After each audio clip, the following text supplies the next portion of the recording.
Hey, Steve Magnante here at High Octane Classics, doing another muscle car, high octane walk around. And the 80s were an interesting time. I was 20 years old in 1984, the year this 84 Chevy Monte Carlo SS was a new car.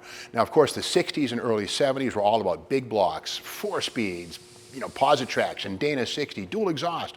Well, the 80s were a different time. The downsizing thing was on, front wheel drive was coming on, fuel injection, fuel economy were the rules of the day.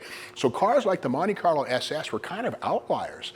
Very popular. However, with that said, a total of 136,780 Monte Carlos were sold in 84, of which 24,050 were super sports. Now, what made a super sport a super sport? Well, a lot. These came out in 83 and were built through 88, but the super sport had a very special nose. This face is actually molded sharper and lower and much more aerodynamic than the standard Monte Carlo grille. It was all about going racing in NASCAR. Dale Earnhardt, Mr. Goodwrench, etc. This was basically a homologation special. In other words, NASCAR said, GM, you got to sell X number of these things to the public if you want to race them on our tracks. So the Monte Carlo SS was born. And again, these are, if you like your Plymouth Superbird or your Dodge Charger Daytona or your Mercury Cyclone Spoiler, those are homologation cars from the past. Monte Carlo SS, same thing. In fact, the homologation of these cars goes back to the tail with the spoiler right here. That was another standard feature on Monte Carlo SS, which was absolutely a NASCAR intent item. And these were wind tunnel designs. So the nose and the tail of the Monte Carlo SS were maximized for NASCAR racing. As for the rest of the car, well, these were production cars for you and me to drive every day. But Chevy didn't lie down. Now, while Buick was putting turbocharged V6s in Regals and kicking butt, well, Chevy tried. They used a 305, but for these, they had an HO with 180 horsepower. So, these were rear-wheel drive cars, not quite as potent as a Buick Grand National, even with a V8 versus the Grand National 6, but Chevy was trying. Let's look under the hood on this one. Underneath the hood, we'll always find a 305, but again, the HO 305 was standard. This one has been taken even further. It's still a small block, but the original intake has been replaced with an aluminum aftermarket piece from Edelbrock, and the original computer-controlled Rochester Quadrajet's been given place to an Edelbrock 4-barrel. Simpler stuff and totally smog legal now in 2023, which is a good thing. The original log cast iron exhaust manifolds also replaced. Steel tube headers, which definitely allow more exhaling and more horsepower. I would guess we're looking at probably 300 horsepower right here, which is 120 more than the 180 this thing would have had as a stock little 305. But again, the HO 305 was a fairly special little engine, only available in the Monte Carlo SS. And we know this body is an original Monte Carlo SS because in the VIN's 8th spot, we see the letter G, which is the code for the 305HO, which was not available in lesser Monte Carlos. But other details we see on this one are a little day 2, and I kind of like this, the Cragar SS mags. They're actually aluminum and steel, they're not magnesium, but with that said, the 5-spoke Cragar SS 15x6s front and rear gives it a nice nostalgic or traditional day 2 vibe versus like an aftermarket billet wheel or something like that. These are typical of what you might put on one of these back in the 1980s.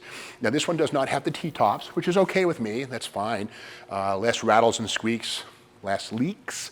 And there was also something in 86, 87, I think it was, the Monte Carlo Aero Coupe, which actually had an extended rear window, and that was more aerodynamic than this notch back here. It wasn't about going shopping because the trunk lid on those was very short. And in fact, Pontiac had a thing called the Grand Prix 2+2, which was another NASCAR homologation special, along with the Aero Coupe and the Monte Carlo SS. So a very special car in many, many ways. The rear bumper on these, pretty much standard stuff. But Chevrolet did do some blackout treatment on the SS in areas that would have been shiny on Monte Carlo LS or the classic luxury versions.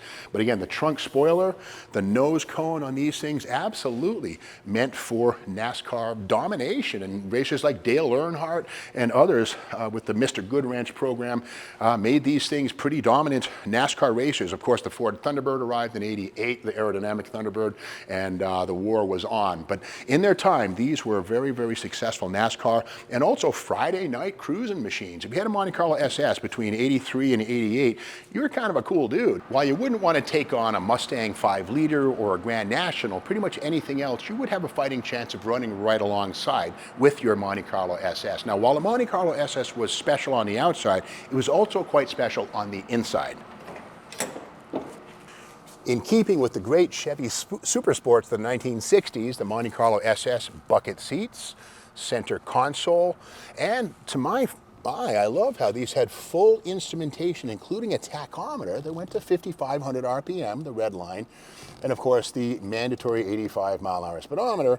And we notice here on this one, the transmission quadrant goes 1-2 drive, no overdrive. Overdrive would come along in 1985, the year after this car was built, and that would allow the cars to get slightly better fuel economy, but more importantly, the overdrive allowed Chevrolet to put a 373 acceleration gear into the rear axle. Without overdrive, these Turbo 200 cars have a 307 ratio in the back, which is not as good for acceleration. But again, it was part of Chevrolet's program of improving the breed from year to year. But with that said, the 83 and 84 Monte Carlo SS is still a very special car. With its classic rear-wheel drive V8 dual exhaust, 4-barrel carburetor, and NASCAR homologation nose and deck spoiler, the Chevy Monte Carlo SS deserves its rightful place right alongside the Camaro Z28. In fact, you might even call this the Monte Carlo Z65, which is what it was. Z65 was the RPO, or the regular production order code, for the SS. So Monte Carlo Z65, we'll look at that one right here.